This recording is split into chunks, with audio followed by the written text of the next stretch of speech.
শিক্ষি একাডেমিতে তোমাদের সবাইকে স্বাগতম। প্রিয় শিক্ষার্থীরা, আশা করি তোমরা সকলেই ভালো আছো। বার্ষিক পরীক্ষার সংক্ষিপ্ত সিলেবাসের আলোকে এই ক্লাসটিতে আমরা আলোচনা করব সপ্তম শ্রেণীর বাংলা বইয়ের সাহিত্য পড়ি লিখতে শিখি অধ্যায়টি থেকে। আর আজকের এই ক্লাসটিতে আমরা আলোচনা করব গল্প পড়ি 2 থেকে। তো প্রথমেই চলো আমরা গল্পটির কবি পরিচিতি সম্পর্কে জেনে নেই। হালিমা খাতুনের জন্ম 1933 সালে এবং মৃত্যু 2018 সালে। তিনি ভাষা আন্দোলনের সঙ্গে সরাসরি যুক্ত ছিলেন, এজন্য তাকে ভাষা সৈনিক বলা হয়। হালিমা খাতুন ছোটদের জন্য অনেক গল্প লিখেছেন। তার উল্লেখযোগ্য বইয়ের মধ্যে আছে পাখির ছানা, পিকনিকে ইত্যাদি। নিচে তার লেখা একটি গল্প দেওয়া হলো। তোমরা প্রথমে গল্পটি নীরবে পড়ো, এরপর সরবে পড়ো। তো নিচের এই গল্পটি হলো হালিমা খাতুনের আষাঢ়ের এক রাতে নামক একটি গল্প। শিক্ষার্থীরা, প্রথমেই তোমাদেরকে এই গল্পটি ভালো করে পড়ে নিতে হবে। তোমরা গল্পটির অর্থগুলো বোঝার জন্য এই শব্দের অর্থগুলোও পড়ে নিতে পারো। আমি তোমাদেরকে এই গল্পটি থেকে প্রথম যে কাজটি দেওয়া হয়েছে, গল্প বুঝি, এই কাজটি তোমরা কিভাবে সমাধান করবে তা দেখিয়ে দেওয়ার চেষ্টা করব। এখানে বলা হয়েছে শিক্ষকের নির্দেশ অনুযায়ী তোমরা দলে ভাগ হও।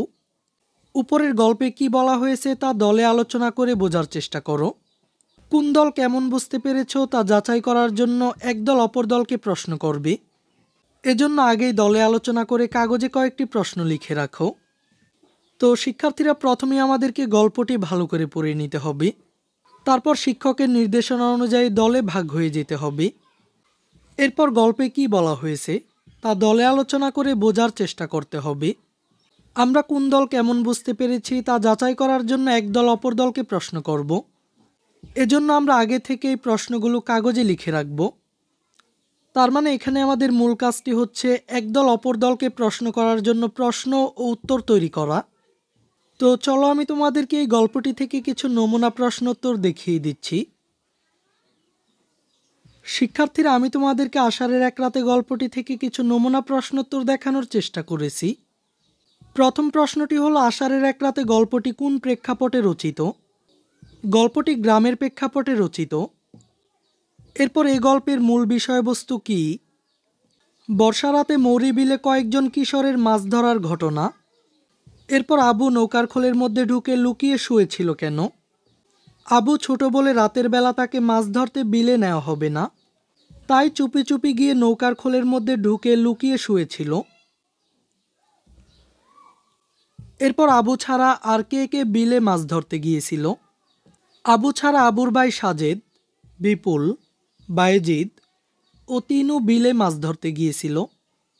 আর সবশেষ প্রশ্নটি হলো, মাছ ধরতে সাজেদরা কি কি জিনিস সঙ্গে করে নিয়ে গিয়েছিল? উত্তরটি হলো, মাছ ধরতে সাজেদরা সঙ্গে নিয়েছিল কয়েক রকম জাল, হারিকেন, মাছ আনার বড় বড় খালুই, রাতের খাবার ও অতিরিক্ত 2টো বৈঠা। এই ক্লাসে এই পর্যন্তই। পরবর্তী ক্লাসে আমরা বলি ও লিখি নিয়ে আলোচনা করব।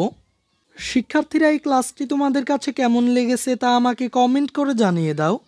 আর পরবর্তী সকল ক্লাসগুলো নিয়মিত পাওয়ার জন্য চ্যানেলটিকে এখনই সাবস্ক্রাইব করে রাখো।